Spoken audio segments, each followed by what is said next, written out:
ये माण्हू चवंदा आहिनि त ओलह जे तरफ़ मुंहुं करे नमाज़ पढ़णु ज़रूरी न आहे। ओलह जे तरफ़ खां ॿिए हंधि अगरि मुंहुं करे नमाज़ पढ़ी त बि नमाज़ थी वेंदी। छा इहो ॻाल्हि ठीकु आहे? न न साईं, बिल्कुलु ग़लति आहे। जेकॾहिं कोई बि बंदो ओलह जे तरफ़ मुंहुं नथो करे, ओलह जे तरफ़ सम्झो था न, जॾहिं सिजु लहे थो साईं, ओलह हिनखे चइबो आहे न। इन जे तरफ़ जेकॾहिं कंहिं बि मुस्लमान मुंहुं करे नमाज़ न पढ़ी, मुस्लमान जी नमाज़ ई न थींदी। इन जो दलील क़ुरान हकीम का आहे। अलाह ताला फरमायो फ़वल्ली वजहक शतर अल मस्जिद अल हराम, तव्हां पंहिंजी नमाज़ जे एतबार सां मुंहुं कयो खाना काबा जी तरफ़। त खाना काबा पाकिस्तान जे सेंटर जे एतबार सां ओलह जे तरफ़ वेंदो आहे। असां पाकिस्तान में वेठा आहियूं न, त पाकिस्तान जा समूरा इलाइक़ा खाना काबा ओलह जे तरफ़ वेंदो आहे। पोइ हाणे हे कॾहिं कॾहिं ज़मीनी एतबार सां फ़र्क़ु थी वेंदो आहे। त असां कराची वेंदा आहियूं त असांखे काबा यानी तरफ़ हिन तरफ़ नज़र ईंदो आहे, ओभर तरफ़। मूंखे त ईअं महसूसु थींदो आहे, पोइ ॿिनि खे अलाए कीअं अचे, चेंज हूंदो आहे। ऐं अहिड़ी तरह हालांकि हूंदो उहो ओलह ई आहे, पर थोरो प्रॉपर्टी जे एतबार सां हा उते। हाणे जाम शोरे असां वेंदा आहियूं, उते मूंखे हिन तरफ़ ओलह लॻंदो आहे। हालांकि ओलह पंहिंजी जॻह ते हूंदो आहे। जेकी प्रॉपर्टी या रस्ता आहिनि, उहे रस्ता जो उबता ठहियल आहिनि, सुबता ठहियल आहिनि न, त पोइ उन जे एतबार सां मां चवंदो आहियां यार ओलह हाणे हिन तरफ़ आहे। बाक़ी ओलह हिकु ई सेंटर ते आहे। पाकिस्तान में असांजो क़िबलो जेको आहे न, उहो सॼो ओलह जे तरफ़ आहे। हाणे ओलह जे तरफ़ खां हटी करे तूं ॼाणी वाणी ॿिए तरफ़ नमाज़ पढ़ी आहे, जेतिरियूं बि नमाज़ूं पढ़ियूं थी नमाज़ूं न थींदियूं। इन जो दलील किथां आहे? क़ुरान हकीम का आहे। हे अलाह ताला नबी सल्लल्लाहु अलैहि वसल्लम खे नमाज़ जे अंदरि ई अलाह ताला वही कई, फ़वल्ली वजहक शतर अल मस्जिद अल हराम, तव्हां पंहिंजे मुंहं खे नमाज़ जे एतबार सां मस्जिद हराम जे तरफ़ कंदव, नमाज़ थींदी, वरना नमाज़ न थींदी। अलाह ताला अमल करण जी तौफ़ीक़ अता फ़रमाए। घोटु शादी में हथनि खे मेहंदी हणे त छा गुनाहगार थींदो? बिल्कुलु गुनाहगार थींदो। छाजे करे? नबी सल्लल्लाहु अलैहि वसल्लम फरमायो उन मर्दनि जे मथां लानत हुजे, उन मर्दनि जे मथां लानत हुजे जेके मर्द औरतुनि वारी मुशाबिद इख़्तियार कनि। त हथनि ते जेकी मेहंदी आहे, रसूलुल्लाह सल्लल्लाहु अलैहि वसल्लम जे ज़माने जे अंदरि औरतुनि मेहंदी हई, ऐं इन खां बाद में बाज़ औरतुनि मेहंदी न हई। पोइ अलाह जे नबी फरमायो त सभिनी औरतुनि खे हुकुम कयो त उहे पंहिंजे हथनि खे मेहंदी लॻाइनि। छाजे करे? मर्द जे हथ में औरत जे हथ में फ़र्क़ु हुजे। अलाह जे नबी इहो हुकुम कंहिंखे ॾिनो? औरतुनि खे ॾिनो, त औरतूं पंहिंजे हथनि खे मेहंदी लॻाइनि, मर्द कंहिं क़िस्म जो कोई बि मेहंदी हथनि खे न लॻाइनि। हा बाक़ी मजबूरी त मर्द लॻाए सघे थो, मजबूरी त साईं सम्झो था। पेरनि खे ॾिसो, कॾहिं कॾहिं साड़ो थींदो आहे त बि डॉक्टर चवंदो आहे पेरनि खे मेहंदी हणो। त हाणे हे इलाज जे तहत असां लॻाए सघूं था। मथे में जेकॾहिं मेहंदी विझण जी ज़रूरत पई आहे मर्द खे कंहिं एतबार सां, त लॻाए सघे थो, बाक़ी हथनि खे नथो लॻाए सघे। छाजे करे? हथनि ते लॻाइण में अलाह जे नबी औरतुनि खे सिर्फ़ु हुकुम कयो आहे, मर्दनि खे अहिड़ी तरह मना थियल आहे। अलाह ताला अमल करण जी तौफ़ीक़ अता फ़रमाए। सही ॻाल्हि सम्झ में बि अचे थी? छा मैयत जे जिस्म जा वार ऐं नेह कटणु जाइज़ आहिनि या न? मरण खां बाद में कंहिं इंसान जो इंतकाल थियो, मरी वियो, हाणे कंहिं ॾिठो यार हिन जा वार वॾा आहिनि, छा असां वार कटियूं? पोइ वार कहिड़ा बि हुजनि, जिस्म ते कहिड़ा बि वार, मथे जा वार, बगलनि जा वार या वग़ैरह वग़ैरह, उनखे कटियूं न कटियूं, या नेह वॾा आहिनि मैयत जा, उनखे कटियूं न कटियूं, कंहिं क़िस्म जो कोई बि इजाज़त न आहे मैयत जे नेहनि कटण खे, वारनि कटण खे, बल्कि कटणु हे ग़लति आहे। ऐं अहिड़ी तरह नबी सल्लल्लाहु अलैहि वसल्लम फरमायो जंहिं मैयत जे जिस्म खे मरण खां बाद में तकलीफ़ ॾिनी, उहा तकलीफ़ उनखे ईअं महसूसु थींदी आहे जीअं ज़िंदगी में थींदी आहे। उनजो मिसाल अलाह जे नबी हीअं ॾिनो त जेकॾहिं अगरि कंहिं ज़िंदा माण्हू जो हॾो भॻो, कंहिं मैयत जो हॾो भॻो, उन मैयत खे ईअं तकलीफ़ थींदी जीअं ज़िंदा जो कंहिंजो हॾो भञो ऐं उनखे तकलीफ़ थिए। त मरण खां बाद में जेकॾहिं वार वॾा आहिनि, नेह वॾा आहिनि, गुसुल ॾेई करे अलाह ताला जो अहकाम पूरो करे जनाज़ो पढ़ाए करे ॻाल्हि ख़तमु करे छॾियो। मस्जिद में मोबाइल चार्ज लॻणु कीअं आहे? ग़लति आहे, कोई बि न लॻाए। हे सभिनी दोस्तनि खे असां परहेज़ था कयूं, कोई बि मस्जिद में चार्ज न लॻाए।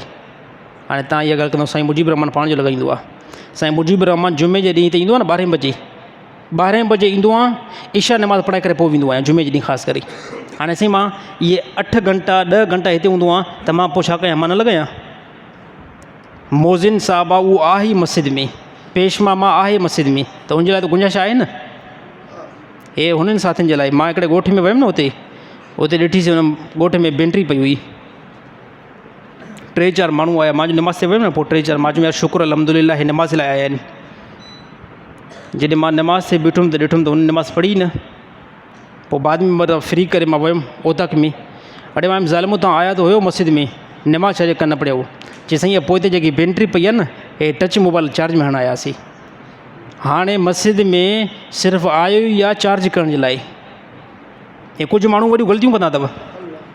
साईं मस्जिद खुलियल आहे, मां पेशाब करे अचां थो, पेशाब जे लाइ मस्जिद अचणु, मोबाइल चार्ज करणु मस्जिद अचणु, सुम्हणु मस्जिद अचणु। हल बाबा निमाज़ मां उहो ई न आहियां पढ़ंदो, वॾो झोलो आहे, वञा थो नमाज़ बि पढ़ंदो, पोइ सुम्ही पवंदुमि। हे बिल्कुलु ग़लति अमल आहे।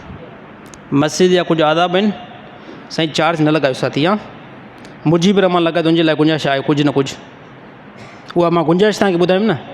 मां 12 बजे जुमे जे ॾींहुं ईंदो आहियां, जुमे जी मां ख़ासि ॻाल्हि थो कयां, बाक़ी ॿियनि ॾींहंनि जी नथो कयां। ॿियनि ॾींहंनि में बि अक्सर मां हिते मस्जिद में हूंदो आहियां। जुमे में 12 बजे ईंदो आहियां, इशा नमाज़ पढ़ाए करे अमूमन पोइ निकिरंदो आहियां, घर न आहियां वेंदो। त हाणे पोइ मां चार्ज किथे लॻाईंदुमि? बाक़ी ॿाहिरियां साथी एहतियात कनि, हे मस्जिद जी शइ आहे, ऐं मस्जिद जो जेतिरो असां ख़्यालु कंदासीं अल्लाह ताला ओतिरी असांजी ज़िंदगी बनाईंदो। हे मस्जिद आदाब वारी जॻह आहे, हिते बेअदबी नाहे करणी। साहबा जो ज़मानो, साहबा मस्जिद नबवी जे अंदरि जेको किल ठोकींदा हुआ न, किल चइबो आहे उनखे, कोके खे, पोइ उनखे तेज़ी में जेको न ठोकींदा हुया। पोइ साहबा नसीहत कंदा हिक ॿिए खे त हे अल्लाह जे नबी जो रोज़ो आहे, इन जो ख़्यालु कयो। ऐं 2 नंबर ते हे मस्जिद जेकी आहे न, हे अल्लाह ताला जो घरु आहे, हे इबादत जी जॻह आहे। अगरि हिन जी असां बेअदबी कंदासीं पोइ अल्लाह ताला असांखे हिदायत न ॾींदो। अल्लाह ताला अमल करणी तौफ़ीक़ अता फ़रमाए। हिकु औरत बेवा आहे, छा उन सां निकाह करे सघनि थो या न? बेवा औरत सां निकाह करणु अफ़ज़ल आहे ऐं नेकी आहे। बेवा औरत सां, हिकिड़ी औरत जो मुड़ुसु मरी वियो आहे, जेकॾहिं कोई बि बंदो उन सां ॿियो निकाह करणु चाहे थो, हिकिड़ी घरवारी आहे, ॿियो निकाह करणु चाहे थो, नेकी आहे, सवाबु आहे। ऐं कंदा कयो। ॾिसो काफ़ी माण्हू चवंदा आहिनि साईं 2 निकाह कंदासीं त कीअं हलंदासीं? हलण वारी अल्लाह ताला जी ज़ात आहे। मुफ़्ती तारिक मसूद ॻाल्हि कई, चए पहिरियों कंहिं ज़माने जे अंदरि मूंखे 8000 तनख़्वाह मिलंदी हुई। मुफ़्ती तारिक मसूद चयो 8000 तनख़्वाह मिलंदी, हिकिड़ी शादी थियल हुई। चए पोइ मां ॿी शादी कयमि, उन टाइम मुंहिंजी तनख़्वाह 15000 थी। हाणे करोड़नि जो मालिक अथव, हाणे 4 घरवारियूं में अथसि, 20 ॿार अथसि, यकीन कयो करोड़नि जो मालिक आहे। इहा छा आहे? हे दीन जी बरकत आहे। ईअं न आहे त हुन पैसो जेको गुरेज़ी सां आंदो आहे। इंतिहाई बहितरीन आलमी दीन आहे, इख़लास सां उन्हनि कमु शुरू कयो, दीन जी महिनत कई, ऐं दीन जी महिनत जो अल्लाह ताला सिलो ईअं बि ॾींदो आहे। बाक़ी असां माण्हुनि जे अंदरि हिकिड़ी वॾी फॉल्ट वारी ॻाल्हि आहे। जेकॾहिं मूंखे कंहिं साथी ॿुधायो, चए साईं जेकॾहिं अगरि को मौलवी पिरोडा गाॾी ते चढ़ंदो न, चवंदो हे पक जेको आहे माल खणे थो, हे पक चंदे जा पैसा जेको हाणे थो मस्जिद मां। जेकॾहिं को मौलवी अची वियो तकड़ में, का कार वरितई या अहिड़ी तरह, हिन टाइम मुजीब रहमान वटि मोटरसाइकिल आहे, पर 3-4 सालनि जे अंदरि जेकॾहिं अगरि मां वटि अल्टो कार अची वञे न, त ज़रूरु कंहिं साथी जी दिलि में अंदरि इहो ख़्यालु थींदो, साईं पैसो आंदो आहे पर काॾां आंदो अथई? हे त असांजे हिकिड़े 1000 ते हलंदो हुयो, पर अचानक इहो पैसो काॾां अची वियो? कोई कार 3 लख वारो अथई। पोइ छा चवंदो, इहो पक मुजीब रहमान काथां पैसो हयो आहे। पर जेकॾहिं मुजीब रहमान खे हिन टाइम मोटरसाइकिल आहे, सुभाणे ख़ुदा न करे इहा मोटरसाइकिल वञे मां साइकिल वठां, पोइ छा चवंदा, ॾिठुसि असां सां फिटायो वञे पेश मां, बददुआ कईसीं न, हाणे ॾिसो कीअं साइकिल ते अची वियो आहे। साइकिल ते अची वञा, चवनि बददुआ आहे। अगरि मुजीब रहमान अल्टो गाॾी ते अची वञे, चए मुजीब रहमान करप्शन कई आहे। त इहो मौलवी लुंड सां मिसाल ॾिनो हुयो। साईं अब्दुल रशीद साहिबु असांखे ॿुधायो। साईं बहरहाल ईअं आहे। साईं अल्लाह ताला अमल करणी तौफ़ीक़ अता फ़रमाए। साईं मुंहिंजो दोस्त दुश्मन आहे, मुंहिंजो दुश्मन हरू भरू मुंहिंजी ॻीची में पए त उनजे लाइ को वज़ीफ़ो ॿुधायो। नबी सल्लल्लाहु अलैहि वसल्लम हिकु दुआ ॿुधाई आहे, अल्लाहुम्मा इन्ना नजअलुका फ़ी नुहूरिहिम व नऊज़ु बिका मिन शुरूरिहिम। को दुश्मन आहे ज़ोरी ॻीची में पए थो, इहा दुआ पढ़ो, ॾींहं में 3 मरतबा पढ़ो, अल्लाहुम्मा इन्ना नजअलुका फ़ी नुहूरिहिम व नऊज़ु बिका मिन शुरूरिहिम। 2 नंबर ते हस्बुनल्लाहु व निअमल वकील, 100 मरतबा इनखे पढ़ो, इंशाअल्लाह दुश्मन खां हिफ़ाज़त में रहंदो। साईं व्याजी माण्हू जी दुआ क़बूल थींदी आहे न? असांजे ॻोठ में हिकु व्याजी शख़्स आहे, 5 वक़्त नमाज़ बि पढ़ंदो आहे, व्याज बि तमामु घणो हलाईंदो आहे। छा उनजी नमाज़ थी वेंदी आहे? न, फ़र्ज़ु उनजो लही वेंदो, अलबत्ता उनखे नमाज़ ते जेकॾहिं नमाज़ पढ़े थो ऐं व्याज बि खाए थो, नमाज़ में जेको अजुर आहे अजुर न मिलंदो, फ़र्ज़ु लही वेंदो। चई ॻाल्हि सम्झ में आई? फ़र्ज़ु लही वेंदो। फ़र्ज़ु लहण जो मतिलबु इहो ई आहे त यौम मशर में हिकिड़ो बंदो उथंदो न त फ़रिश्ता हुनखे टंगे करे बीहारींदा त दुनिया में तूं नमाज़ पढ़ी न आई, दुनिया में तूं नमाज़ पढ़ी न आई, त उनखे हिकिड़े पासे बीहारींदा, तूं नमाज़ न आहे पढ़ी।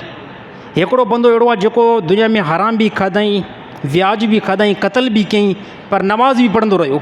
फ़रिश्ता चवंदा तोखे उन सां गॾु न बीहारींदासीं। छाजे करे त तूं नमाज़ पढ़ी आहे। बाक़ी जेकर तूं व्याज खाधो आहे, चोरी जो पैसो खाधो आहे, उहो गुनाह अलॻि आहे, पर तूं नमाज़ त पढ़ी आहे न। त जेकॾहिं कोई बंदो व्याज हलाए थो, चोरी जो पैसो खाए थो, हराम जो पैसो खाए थो, नमाज़ बि पढ़े थो, त उनजो फ़र्ज़ु लही वेंदो। बाक़ी उन इबादत ते जेको ख़ुदा अजुर रखियो आहे न, उहो अजुर न मिलंदो साईं। उनजो मिसाल अलाह जे नबी ईअं ॿुधायो, अलाह जे नबी फरमायो तमामु रोज़ा रखण वारा अहिड़ा आहिनि जंहिंखे बुख ऐं उन खां सवाइ ॿियो कुझु बि हासिलु न थींदो, सिर्फ़ु उन्हनि जो फ़र्ज़ु लही वेंदो। पोइ फरमायो उहे बंदा आहिनि जेके हराम जी कमाई मां रोज़ो रखनि बि था ऐं छोड़नि बि था। त जेकॾहिं को बंदो ॾिसो, व्याज जी अलाह ताला वॾे में वॾी हुरमत बयानु कई आहे। व्याज वॾो कबीर फेल आहे।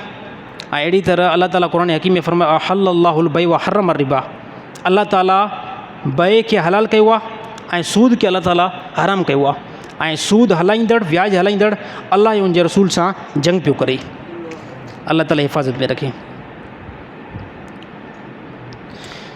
अगरि को शख़्स भुल जी हालत में मस्जिद में अची वियो ऐं नमाज़ बि उन पढ़ी छॾी, जनाबती हालत में, अगरि को शख़्स जनाबती हालत में मस्जिद में अची वियो, नमाज़ बि पढ़ी, क़ुरान जी तिलावत बि कई, त उनजे बारे में छा हुकुम आहे? छा उहो गुनाहगार थींदो? भुल थी वई आहे, कंहिं क़िस्म जो कोई बि गुनाह न थींदो। बाक़ी अलाह ताला क़ुरान हकीम में इहो फरमाए त नशे जी हालत में ऐं अहिड़ी तरह जनाबत जी हालत में कोई बंदो मस्जिद जे क़रीब बि न अचे, नमाज़ जे क़रीब बि न अचे, बल्कि पाकाई जी हालत में ऐं सही सालम जी हालत में इबादत जी तरफ़ अचो।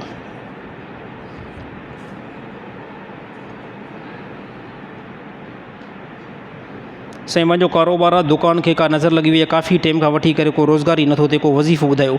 नमाज़ जेको शुरू कयो न, नमाज़ शुरू कयो, अलाह ताला रिज़्क़ के अंदरि बरकत ॾींदो। बाक़ी को साथी इहा ॻाल्हि करे साईं मां नमाज़ बि पढ़ंदो आहियां, पोइ बि जेको आहे रिज़्क़ के अंदरि बरकत नथी अचे, पोइ पक कंहिं गुनाह जे अंदरि तूं फाथल आहीं। उन गुनाह खां तूं तौबा कर। पोइ गुनाह कंहिं बि क़िस्म जो थी सघे थो, बदनज़री करें थो, बद कलामी करें थो, तुंहिंजे ज़बान में गार आहे, या अहिड़ी तरह मौसीक़ी ॿुधनि थो, या अहिड़ी तरह बेहाई वारो को कमु करें थो। गुनाह छा कंदो आहे? रिज़्क़ खे रोकण जो ज़रियो हूंदो आहे। गुनाह जेको न गुनाह उहो रिज़्क़ खे रोकींदो आहे। अहिड़ी तरह नेकी जेकी आहे उहा रिज़्क़ खे वधाईंदी आहे। अलाह ताला अमल करण जी तौफ़ीक़ अता फ़रमाए। व आख़िरु दवाना अनिल हम्दुलिल्लाहि रब्बिल आलमीन।